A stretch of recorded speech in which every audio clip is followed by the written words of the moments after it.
Dejar el trabajo con la comunidad y sentarme en un escritorio. Para mí ha sido eso muy difícil. Salir de la plaza pública.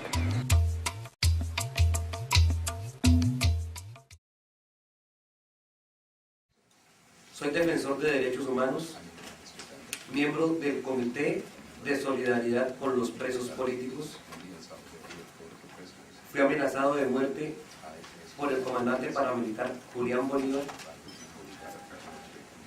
Logré escapar de la ciudad de Bucaramanga pocos días antes de que se realizara un atentado contra mi vida en julio de 2005.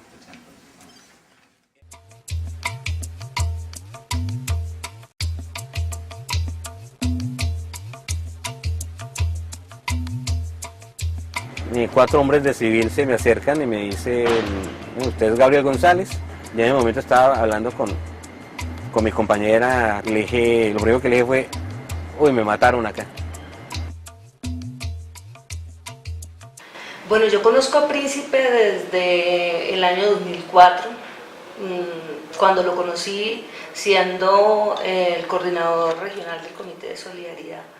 Sabía que venía sufriendo unas persecuciones y amenazas precisamente por el tipo de trabajo que venía haciendo como defensor de derechos humanos en la región. En diciembre de 2005 se inició una investigación secreta en mi contra. Y el 4 de enero de 2006, como muchos otros defensores colombianos, me convertí en un prisionero político. Fui detenido cuando era estudiante de Derecho de la Universidad Industrial de Santander, miembro de la Federación de Estudiantes Universitarios, y me desempeñaba como coordinador regional del Comité de Solidaridad con los Presos Políticos.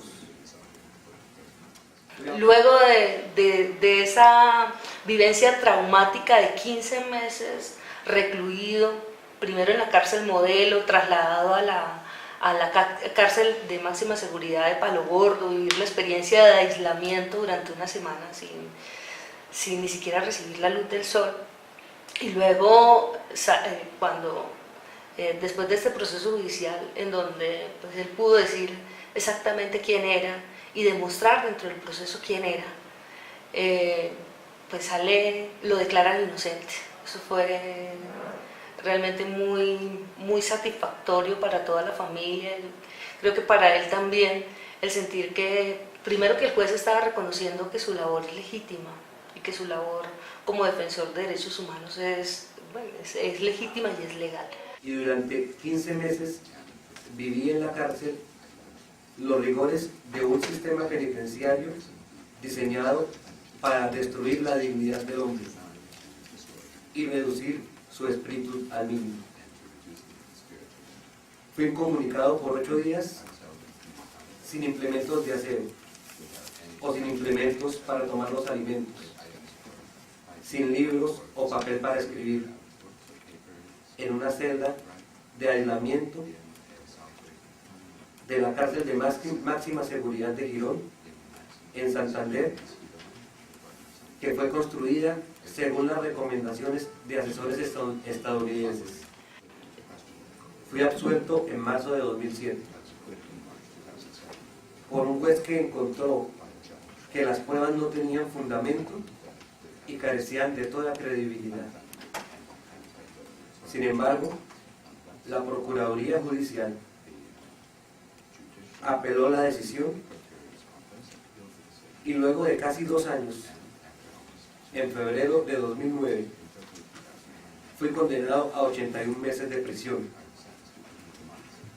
Esta decisión de condenarme fue por la misma acusación y con las mismas pruebas con que inicialmente fui absuelto. Bueno, la situación jurídica de Príncipe es algo complicada, si se me permite el término, porque ha sido capturado en cumplimiento de una sentencia de segunda instancia en la cual se le condena por sus supuestos vínculos y relaciones con las FARC. Uno de los casos más emblemáticos, precisamente por todas las características, ¿no? La utilización de reinsertados para que declaren contra pues, una persona, un líder, pues se basan en unas investigaciones y un poco criminalizando hasta la protesta social. Un testigo, una mujer, afirmó ante un notario que sus declaraciones en mi proceso habían sido hechas bajo presión para que dijera cosas que no le constaban. Además, ninguno de los dos testigos se presentaron al juicio y mi defensor jamás los pudo interrogar. Con este caso de Príncipe hay varias particularidades muy interesantes.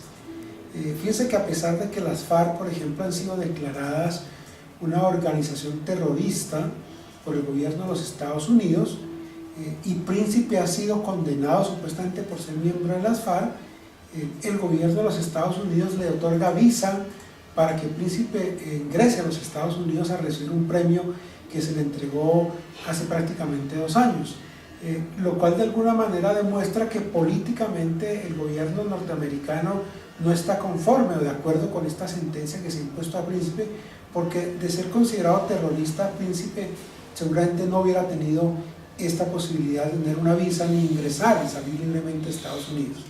Luego del tema Príncipe han venido la detención de otros defensores de derechos humanos, como el caso de Winston Gallego, de David Ravelo, de Carmelo Agames, de la propia Carolina, casos en los cuales hemos logrado en algunos sentencia absolutoria o preclusión, como el caso de Carolina, y otros como en el caso de Winston Gallego, en el que finalmente también condenan a un defensor de derechos humanos por su presunta vinculación con la guerrilla.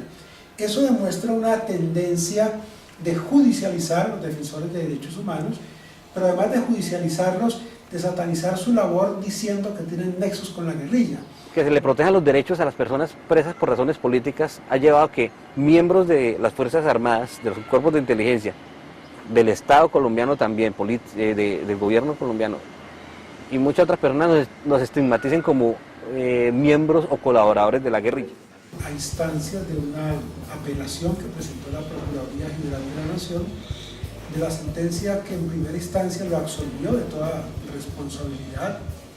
Y lo que llama la atención justamente de este caso es que sea la Procuraduría, que es el organismo encargado supuestamente de velar por las garantías judiciales y los derechos humanos de las personas procesadas, la que presente un recurso de apelación y finalmente termine siendo condenado Príncipe, cuando todos los elementos probatorios del proceso daban efectivamente para que no se estableciera ningún tipo de responsabilidad penal de Príncipe, con lo cual nosotros dábamos ya por descontado que esa sentencia iba a ser confirmada en segunda instancia, pero lamentablemente, repito, a instancias de la Procuraduría General de la Nación se establece la condena de Príncipe, que es la que hoy lo tiene privado de su libertad.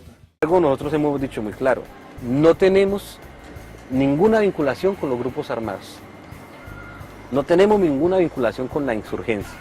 Y este elemento que inicia con Príncipe, que termina con David Ravelo, luego con Winston Gallego y ahora con Carmelo Agames, nos demuestra que hay una política necesariamente implementada por alguien, pero ideada por alguien, para que se desprestigie la labor de los defensores y defensoras de derechos humanos. Hoy...